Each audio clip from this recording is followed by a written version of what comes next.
Hürmetli vatandaş, bugün leksiyemize başlayımız. Leksiyadası da Radio Rosa, Washington'da sözleyimiz. Bugün Çiğsar 2019. 8. ayının 6. günü. Haftaki Seyşembe. Çünkü vaziyet ciddileşip kilovatkan bir ahval asıdı bugün yine sözleyimiz. Şunu aldırıp çıktık vatandaşlar. Demek ki demek ki mesela vaziyetimiz hazır.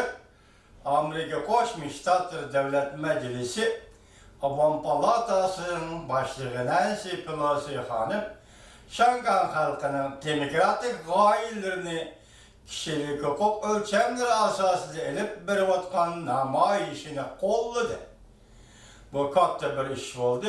İkincisi Amerika Koşmuş Ştatları hükümeti bugünlerden başlayıp Cumhuriyet Halk Cumhuriyeti hükümetini pulni kontrol kılgıcı devlet katarına kirgizdi. Müşeşki vaziyet asılı turgan, hazırki siz biz dikkat kılıvatkan vaziyet doğrusu da bugün leksiye sözleyimiz muşulara devir kılgan aldı.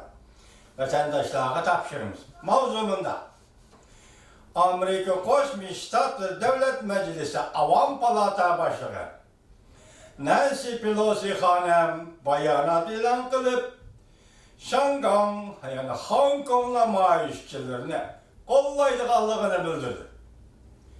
Mavzuda haber 8. ayının 6. günü Amerika Ovası'nın Xitay'daki programımız ilan kılındı. Haber bundan başlar. Amerika Koşmuş Ştatları Devlet Meclisi Avam Palatası Başlığı Nancy Pelosi Hanım bayanat ilan kılıp Batı Şangan, Hong Kong sakçılarını kollaydıqallığını bildirdi. Kaliforniya halkının vekili, Demokratlar Partisi'nin azası, Avam Palata Başlığı Nancy Pelosi Hanım 8. ayının 5. günü geçtiği işhanısı da bayanat ilan kılıp bundan görse. Yaz ayları kirgenden beri Şangan halkı takı hazırgaça bütün dünyaya kişiler kalbine lerciki saladığın bir uçurne, yani o bolsa mı?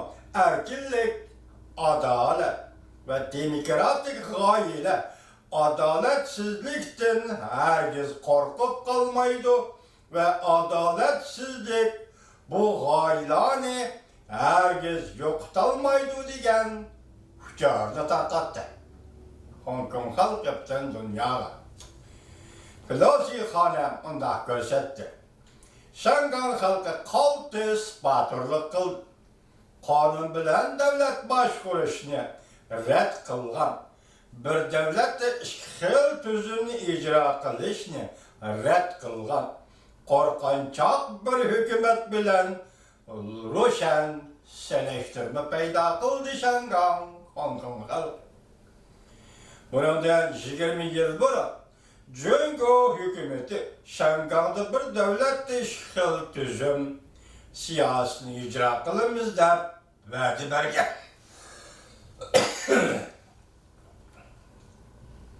Şangan halkı özü başkuruş kılmasına layık ile Şangan halkı özü başkuruş kılması şart layık ile Şangan'ın negizde kanunu ve alakadar halkara şartnamalara layık idi. Maskiler Şangan halkının başında hukukları iyi buluşarak Cungo hükümeti ve vade bergen idi. Şangan Kanun Çıkış Komiteti, Hong Kong Kanun Çıkış Komiteti bunda tedbirlerini burulla yola koyuşu gerek idi. Şangan halkı yani Hong Kong halkı oturup koygan kanunluk taleplerine avaz koşar. Şangan Hong Kong halkının gazibini keltirgen, ötküzüp bir iş kanunu özgertiş layihesini, özgertiş hizmetleri derhal, ebedi emelden kaldırılışı gerek. Avam Palata Başlığı Nancy Pelosi Hanım yanımında görsetti.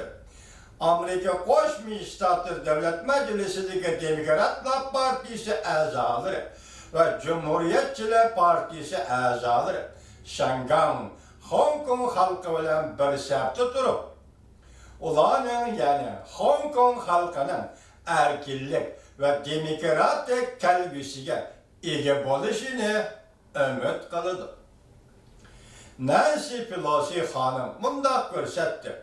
Tamlantos kishilik huquq komitetining rahbariy a'zolaridan 2 nafar rahbar Jim McGovern, Christopher Simmet qatorliq davlat majlisi a'zolarining Prezident Trump hükümetiga e'lon qilgan murojaatining ro'yi bo'yicha, ya'ni Shangang Hong Kong soqchilariga zo'ravonlikdan mudofaa ko'rish uskunalarini setib berishni to'xtatish murojaatnomasi bo'yicha biz bu yerda bu murojaatnomaning talablarini qayta sharhlaymiz. Avam Palata Başlığı Nancy Pelosi Hanım yana mundaq ko'rsatdi. Biz Washingtonga qaytib borgandan keyin, balki Kaliforniyada bo'lsa kerak, borgandan keyin Kengash palatasi va Avam palatasi ikki partiyaning a'zolari xizmatlarni qarataydirib, Shangang xalqining kishilik huquq va demokratiya qonun loyihasini ilgari suramiz. Şangang'ın demokratiya ve erkillik, kanun bilen devlet başkuruş, tirişçallığı ve küreşçallığını saklaymış. Yukarıda sizlerge Amerika Koşmuş Ştatları Devlet Meclisi Avam Palatası'nın rehberi, Amerika Koşmuş Ştatları'nın 3. kol rehberi Nancy Pelosi Hanım'ın bayanatını, yani Şangan halkının demokratik iddiaları ve kişilik hukuk taleplerini kollayılan bayanatını anlattı. Demek biz tüm günkü leksiyelerimiz ve muhakemelerde nemeli de vatandaş Xitay, armiya Kırgızistan askeri verişi mümkün mü? Şangan halkını bastırışı mümkün mü? Diyen idi. Endelikte hazır Nancy Pelosi Hanım'ın bayanat ilan kılışı Xitay'dan her kandak tevekkülçülüğünün aldığını tosti deb aytimiz hürmetli vatandaş.